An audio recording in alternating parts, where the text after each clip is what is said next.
Allahmu.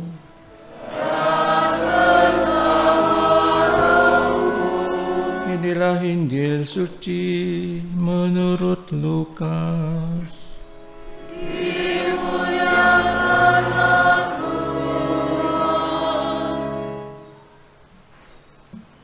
Sekali peristiwa, Yesus berdiri di pantai Danau Genesaret. Banyak orang mengerumuni dia hendak mendengarkan firman Allah. Yesus melihat dua buah perahu di tepi pantai. Nelayan-nelayannya telah turun dan sedang membasuh jala. Yesus naik ke dalam salah satu perahu itu, yaitu perahu Simon,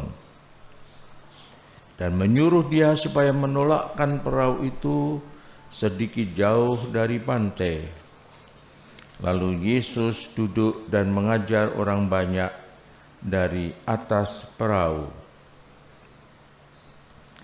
Setelah selesai berbicara, Yesus berkata kepada Simon, "Bertolaklah ke tempat yang dalam dan tebarkanlah jalamu untuk menangkap ikan." Simon menjawab, "Guru, telah sepanjang malam kami bekerja keras dan kami tidak menangkap apa-apa. Tetapi karena perintahmu, aku akan menebarkan jala juga." Dan setelah melakukannya, mereka menangkap ikan di dalam jumlah besar, sehingga jala mereka mulai koyak. Lalu mereka memberi isyarat kepada teman-teman di perahu yang lain, supaya mereka datang membantu. Maka mereka itu datang, lalu mengisi kedua perahu itu dengan ikan, hingga hampir tenggelam. Melihat hal itu, Simon Petrus tersungkur di depan Yesus dan berkata, "Tuhan, tinggalkanlah aku, karena aku ini orang berdosa." Simon dan teman-temannya takjub karena banyaknya ikan yang mereka tangkap. Demikian juga Yakobus dan Yohanes, anak-anak Zebedeus, yang menjadi teman Simon.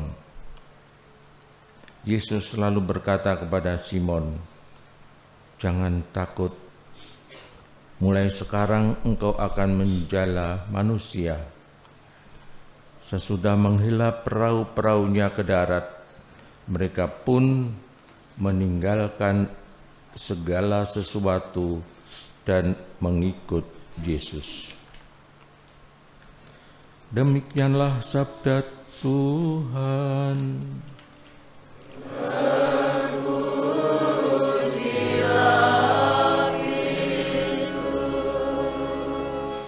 Ibu bapak dan saudara-saudara semua yang terkasih, selamat pagi, berkah dalam. Di antara kalian siapa yang suka mancing? Banyak ya yang ada ya yang suka mancing. Tahu di mana tempat-tempat banyak ikan? Biasanya tahu, di sana. Kali kalau mancing di laut bulan, misalnya, bulan ini tidak banyak ikan. Bulan Oktober baru banyak ikan di sana, pada mancing di laut. Tahu ada saat-saatnya, ada saat-saat di mana ikan berkumpul, ataupun berada di pantai, ataupun di mana. Yang suka mancing biasanya tahu itu di tempat-tempat di mana banyak ikan. Hari ini kita mendengarkan Yesus dalam Injil mengajar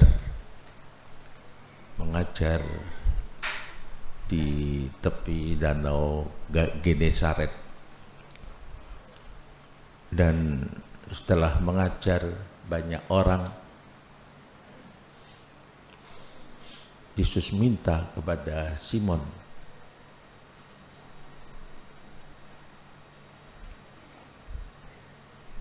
bawalah ke tempat yang dalam. Bawalah ke tempat yang dalam untuk menangkap ikan.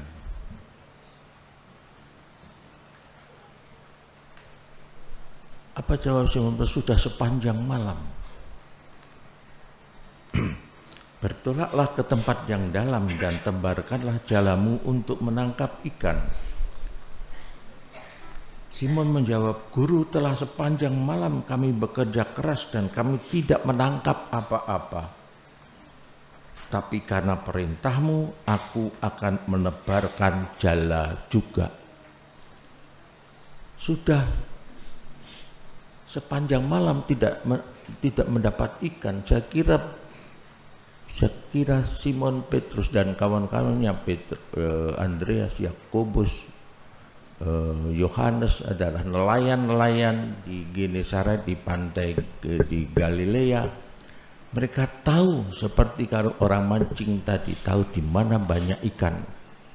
Mereka tahu sebagai nelayan persis tahu di mana banyak ikan. Sudah bekerja keras sepanjang malam dan tidak mendapat apa-apa.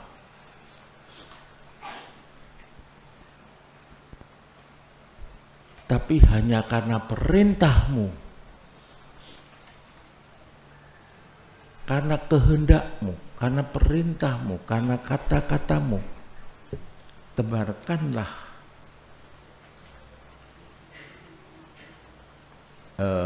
aku akan menebarkan jala juga.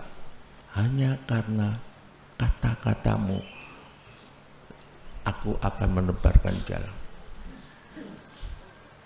Dan Simon Petrus terkejut bukan main, karena mendapatkan ikan begitu banyak.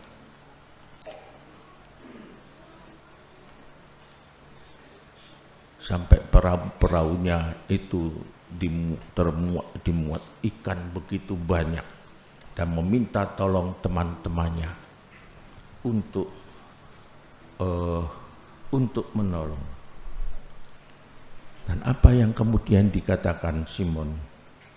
Simon Petrus tersungkur di depan Yesus dan berkata, Tuhan, tinggalkanlah aku karena aku ini orang berdosa. Pengalaman bertemu dengan kuasa Allah sendiri di dalam diri Yesus. Merasa kecil di hadapan Yesus, aku adalah orang yang berdosa. Jauhilah aku tidak pantas. Itulah pengalaman Simon Petrus bertemu dengan Yesus. Atas kuasa dan kebesaran Yesus, Petrus merasa kecil dan merasa sebagai orang berdosa. Tapi apa kemudian kata Yesus sendiri kepada Simon dan rombongannya itu? Jangan takut. Mulai sekarang engkau akan menjala manusia. Sesudah menghela perahu-perahunya ke darat, mereka pun meninggalkan segala sesuatu dan mengikut Yesus. Ibu, bapak, dan saudara-saudari semua yang terkasih, pengalaman akan Allah.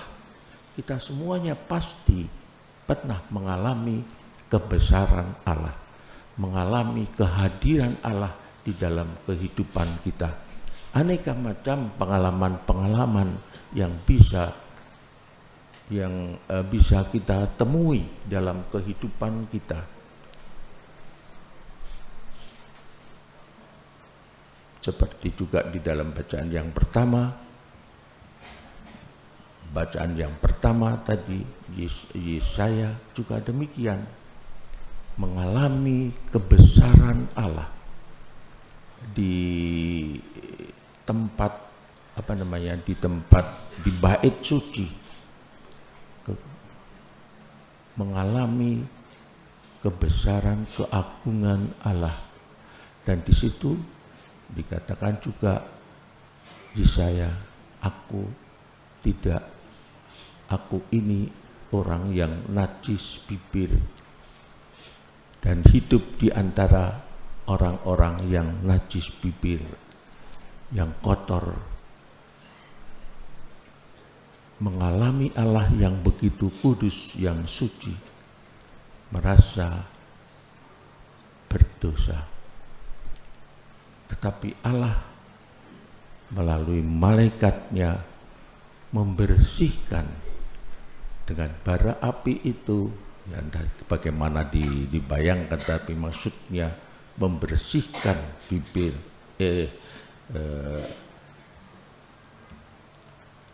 lihat, bara ini telah menyentuh bibirmu, maka kesalahanmu telah dihapus dan dosamu telah diampuni. Dibersihkan oleh Allah sendiri. Maka kemudian terdengar suara Tuhan, siapakah yang akan kuutus dan siapakah yang akan pergi atas namaku? Maka aku menjawab, inilah aku, utuslah aku. Ibu bapak dan saudara-saudari semua yang terkasih, Simon mengikuti Yesus, memenuhi apa yang dikatakan, disabdakan oleh Yesus. Mulai sekarang engkau akan menjadi penjala manusia, diutus menjadi penjala manusia. Untuk apa? Untuk didekatkan kepada Yesus. Penjala manusia didekatkan kepada Yesus. Yesus yang telah wafat karena dosa-dosa kita, dosa-dosa dunia, dan bangkit mulia setelah 3 hari, bangkit dengan mulia, dimasukkan ke dalam kehidupan Yesus. Karena itu kalau Simon Petrus mengikuti dia hidup dari semangat Yesus, dia hidup dekat dengan Yesus, dia hidup dan juga diajak untuk membawa banyak orang dekat dengan Yesus sendiri, untuk percaya kepadanya. Dia yang telah berbuat baik banyak bagi banyak orang, yang sakit disembuhkan, yang berdosa diampuni, yang tidak percaya dia yang bersalah diampuni. Dia tetap setia melaksanakan utusan dari Bapa sendiri dalam kehidupannya. Karena itu kesetiaan Yesus telah membawa buah-buah kehidupan bahagia dan keselamatan bagi banyak orang. Karena itu ibu bapak dan saudara-saudari semua, kita pun diutus seperti Yesaya, seperti Paulus yang tadinya juga menganiaya. Dia bertemu dengan Allah di Damaskus itu, dengan Yesus. Dia bertobat dan menjadi pelayan-pelayan sabda kehidupan, bersatu dengan Yesus. Demikian pula kita semuanya juga diutus untuk mewartakan kebaikan Allah.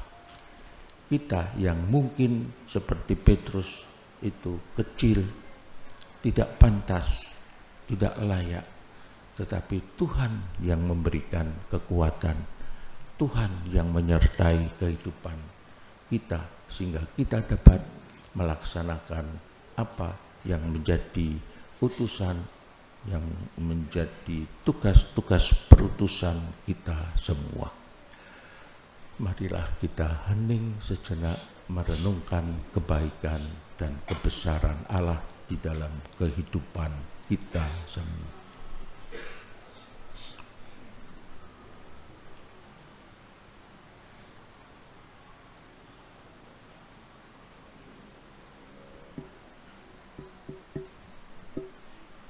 Kemuliaan kepada Bapa dan Putra dan Roh Kudus.